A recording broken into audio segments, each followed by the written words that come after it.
अस्सलाम वालेकुम। इस वीडियो में I will be solving exercise 7 of mathematics B. तो exercise 7 is about simplifying algebraic expressions.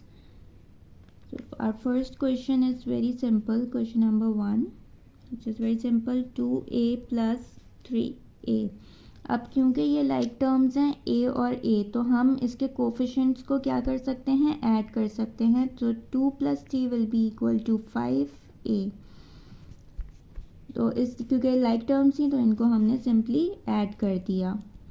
Question number 2, 6ab - 4ab।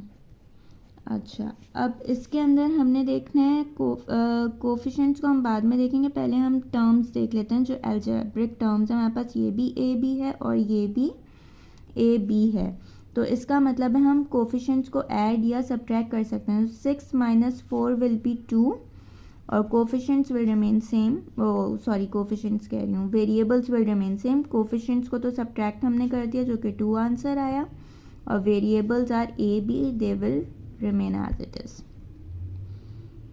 अच्छा, इसके बाद हमारा question number 3,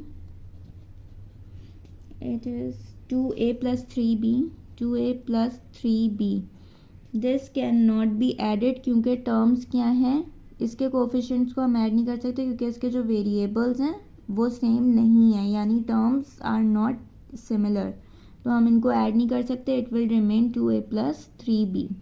This cannot be further simplified. Question number 4, 3xy + 4yx। अच्छा, अब इसमें 3xy है, इधर yx है, तो हम 4yx और 3xy का क्या मतलब है कि आपस में मतलब मल्टीप्लाई हुए हैं, y और x मल्टीप्लाई हो रहे हैं, तो हम इसको इस तरह भी लिख सकते हैं 4xy लिखें या 4yx लिखें, एक ही बात है क्योंकि 4x और y आपस में क्या हो रहे हैं, मल्टीप्लाई हो रहे हैं। हम इसको किसी भी ऑर्डर में लिख सकते हैं, तो हमने इसको 4xy की तरह लिख लिया। अब हमारी टर्म्स लाइक टर्म्स हैं, टर्म्स लाइक हैं, यानी ये कि वेरिएबल सेम है xy और xy, तो हम कोफिशिएंट्स को क्या कर सकते हैं, ऐड कर सकते हैं। तो 4 में 3 हम ऐड करेंगे, 4 5 6 7xy will be our answer. Then question number 5, they are so simple. 9ab - 5ab, 9ab - 5ab. Again, like terms, we can subtract the coefficients. 9 - 5 will be 4ab. Question number 6, 5xy + 2yx। इसमें again यही वाला काम हमें करना है, हमने सिर्फ और सिर्फ 5xy + 2xy लिखेंगे। हमने इसकी सिर्फ अरेंजमेंट को चेंज किया है, उसके बाद हमारे पास टर्म्स लाइक हो गई, तो हम 5 में 2 को ऐड कर सकते हैं, that will be equal to 7xy। Question number 7, 4pq - 7qp। Term same है pq एंड qp। अब आप इसको इस तरह से अरेंज करके लिखें, एक स्टेप बढ़ा लें, या अगर अब आपको ये चीज़ समझ में आ गई तो आप डायरेक्टली भी कर सकते हैं, बट अगर आप इसको अरेंज करके लिखना चाह रहे हैं तो आप इसको अरेंज करके भी लिख सकते हैं, जैसे 4pq - 7pq। अब हमारी क्या है, टर्म्स सिमिलर हो गई हैं, तो हम इनको ऐड और सब्ट्रैक्ट कर सकते हैं। यहाँ हमें सब्ट्रैक्शन करनी है क्योंकि प्लस, एक का साइन प्लस है, एक का साइन माइनस है, तो प्लस माइनस किसके बराबर होता है, माइनस के, यानी हमें करना माइनस है और साइन लगाना है बड़े नंबर का। तो बड़े नंबर का साइन क्या है, हमारे पास माइनस है क्योंकि यहाँ बड़ा नंबर 7 है। तो 4 और 7 में से 4 को सब्ट्रैक्ट करेंगे तो हमारे पास क्या आंसर आएगा, हमारे पास आएगा 3। तो 3pq विल रिमेन सेम, और हमने साइन बड़े नंबर का लगाया है, सही है। Now we have question number 8, which is 2xy plus y minus 3xy. Now इस क्वेश्चन में थोड़ा सा वो करके दिया हुआ है, जिसको अगर हम इसको रीअरेंज करके लिखें तो हम इसको ऐसे लिख सकते हैं. मैं इसको नीचे सॉल्व कर लेती हूँ. 2xy minus 3xy then plus y. यानी मैंने सिर्फ ये किया है कि y को बाद में लिखा है और माइनस 3xy को 2xy के साथ लिखा है, सिर्फ अपनी आसानी के लिए. अब मैंने जब इसको इस तरह किया तो xy और xy लाइक टर्म्स हो गई.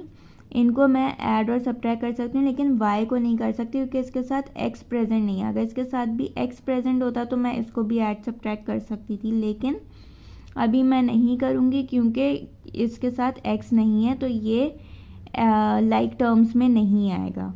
तो 2xy और 3xy को मैं ऐड और सब्ट्रैक्ट करूँगी तो प्लस माइनस किसके बराबर होता है, माइनस के बराबर. और साइन बिगर नंबर का लगता है, इधर बिगर नंबर 3 है तो माइनस लगेगा.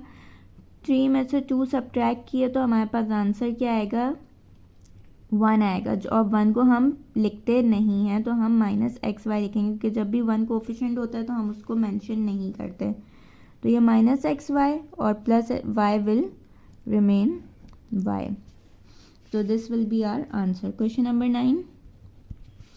Question number 9 is x minus 3x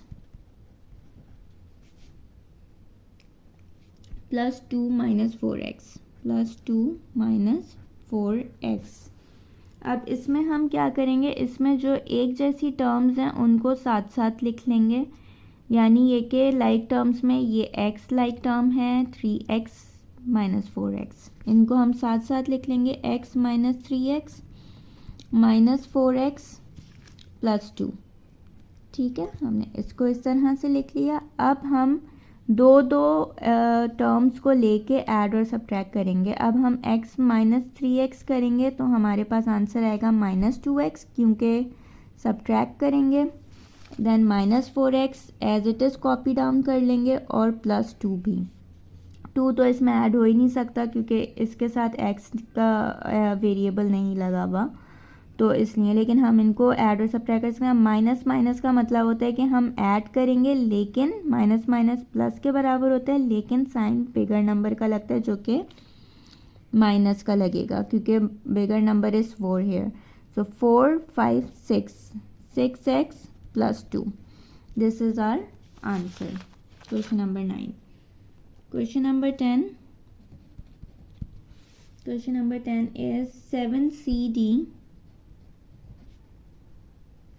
minus 8DC plus 3CD. अभी हमारे पास क्वेश्चन है. इसमें हम सबसे पहले तो 7CD माइनस 8CD भी लिख सकते हैं. 8DC को इसको इस तरह लिख सकते हैं, तो हम इसको इस तरह लिख देंगे plus 3CD.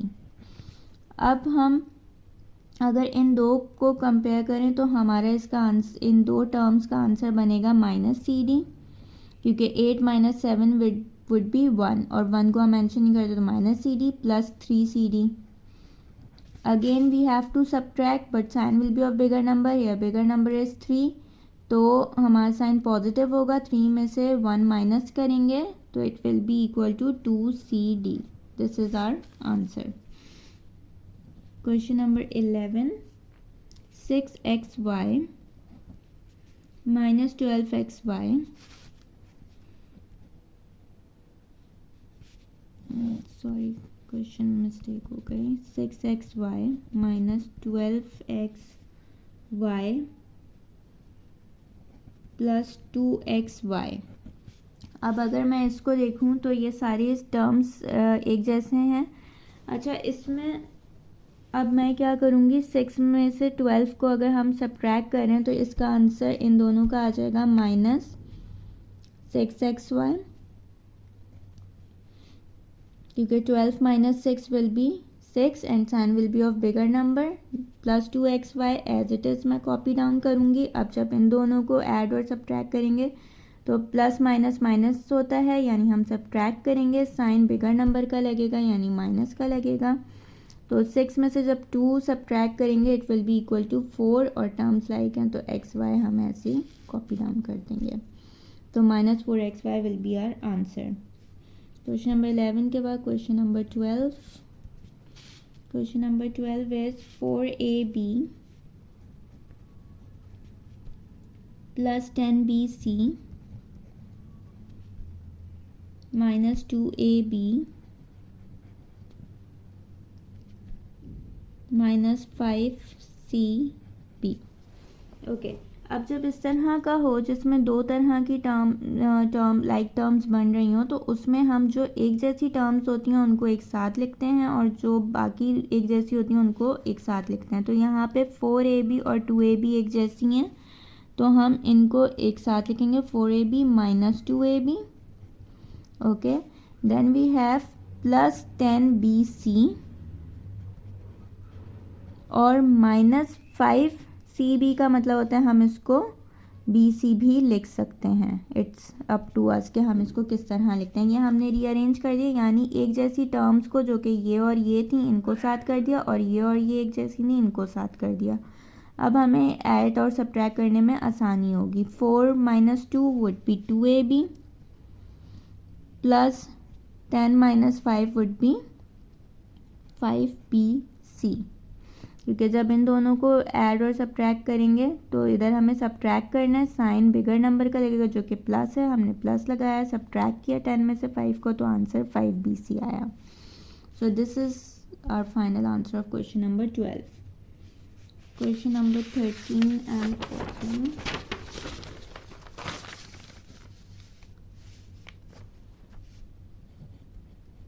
Question number 13 is 3pa minus ab plus 3ab minus 5ab। सारी टर्म्स एक जैसी हैं, बस सिर्फ इसमें थोड़ा सा रीअरेंज करेंगे जो कि हो जाएगा 3ab minus ab plus 3ab minus 5ab। अब 3ab में से ab माइनस करेंगे यानी 1 माइनस करेंगे तो it will be equal to 2ab plus 3ab minus 5ab। 3 plus 2 would be 5ab minus 5ab as it is लिखा प्लस माइनस 5ab यानी 5 minus 5 would be equal to 0। ये एक दूसरे से क्या हो जाएंगी, कैंसिल आउट हो जाएंगी, तो हमारा आंसर क्या हो जाएगा, 0 हो जाएगा। We have question number 14. 4gh minus 5jk minus 2gh plus 7। अच्छा, अब इसमें gh और gh एक जैसी टर्म्स को यानी लाइक टर्म्स को हम एक साथ लिख लेंगे। Then minus 5jk plus 7। अब इसको जब हम सॉल्व करेंगे 4 minus 2 will be equal to 2gh minus 5jk plus 7। This is our answer of question number 14। क्योंकि gh और jk को हम फर्दर सॉल्व नहीं कर सकते क्योंकि टर्म्स लाइक नहीं है और इनको ऐड और सब्ट्रैक्ट हम इस तरह नहीं कर सकते, और 7 के साथ भी जो है कोई वेरिएबल मौजूद नहीं है gh या jk जैसा जिसको हम फर्दर सिंप्लीफाई कर सकें यानी ऐड और सब्ट्रैक्ट कर सकें। So this will be our answer of question number 14।